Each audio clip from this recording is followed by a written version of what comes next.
The Portland-Montreal pipeline, built between 1941 and 1965, is under consideration to transport Canadian tar sands oil for export to China, across the Northeast Kingdom in Vermont, into and across New Hampshire and Maine, to the coast at Portland. Previously used to transport light crude oil to Quebec from Portland, these lines failed in 1950, 1952, and as recently as 1999, spilling hundreds of thousands of gallons of crude oil into local and regional wetlands. Jade Walker works with the activist organization 350 Vermont.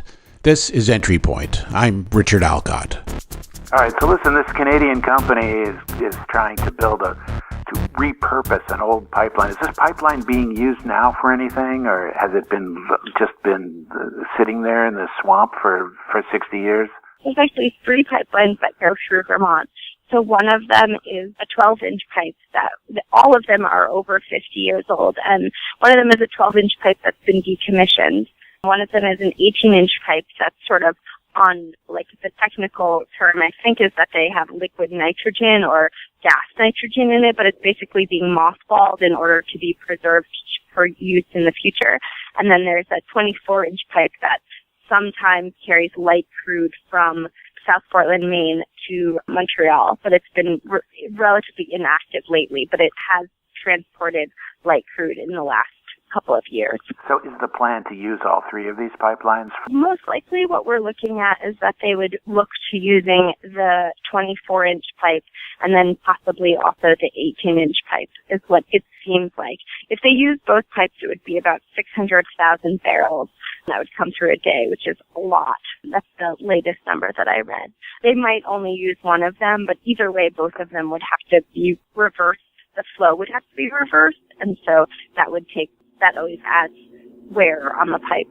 So that feels concerning to us, to say the least. Right now, one of these or all of these some years ago already failed and spilled some oil into Vermont? Well, there was the last time the flow was reversed on, I believe it was the 24-inch pipe, there was a spill, and that came from Quebec. And some of that got into the Black River and to Lake Memphremagog. And there was also another spill in 52 that also had similar results where it came down from Quebec and oil came into Lake Memphremagog. When was the most recent spill?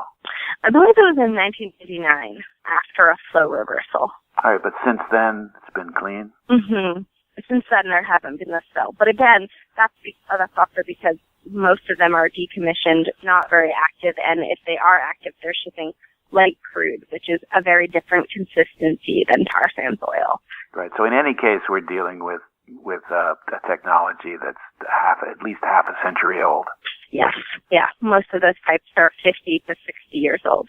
So the plan is to use one or more of these for tar sands oil coming from initially from Alberta, I guess? Yeah, so right now the Canadian National Energy Board is reviewing a permit that would allow tar sands oil to be shipped from Sarnia to Montreal, Sarnia, Canada to Montreal, and that's called Line 9B, and those permits are up for review right now, and we'll probably hear in the next month or two if they're going to use those pipes, and at that point, then tar sands will be in Montreal, and the closest port from there is South Portland, and so it looks like it would be coming through Vermont on its way to South Portland for export use. Right now, it looks like China is where it's going. To China. Not for domestic use. They're trying to get it to a port so that it can be for export oil. So I guess a point to be made is that none of this oil is going to be of any benefit or any profit at all to the United States or anyone in the United States. Right. It seems like what it's looking like is all risk and no benefit. Is this TransCanada? Who's building this? Who's running this show? Ultimately, it's ExxonMobil and Suncor, which are large oil conglomerates, and it's owned by a subsidiary company in Vermont. It's a company called the Portland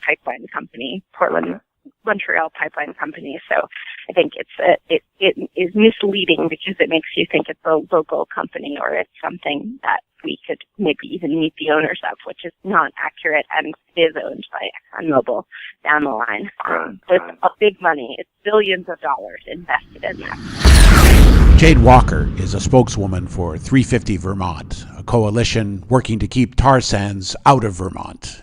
You've been listening to Entry Point.